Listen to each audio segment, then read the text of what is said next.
Kar kırıyor dostlar, rahatlanıp avulda. Bugün kar karışı kup yağmadı. Allah verse yavaş yadılmıyor. Hali, sizge bu traktörün davetdeki yılını ko'rsatganayım. Sınmıytıran krak deyip. Bir yıl tuzdu bu dostlar.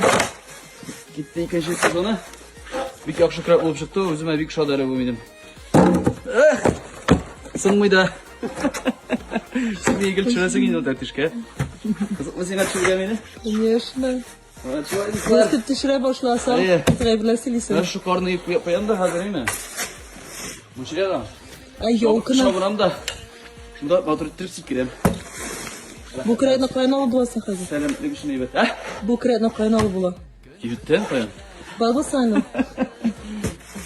Sınmı Bir tırgan. aranjman olsa tavalarım diye.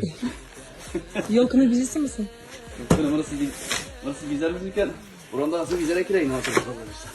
Ben şulay dostlar. Kimler şey Allah kuvvet versin. Barazına yakınlaşıp bir şey yanaylar bu. Молодец. Рабочий класс, работай. Haydi tut ona. Çelikide var. Kaptırma.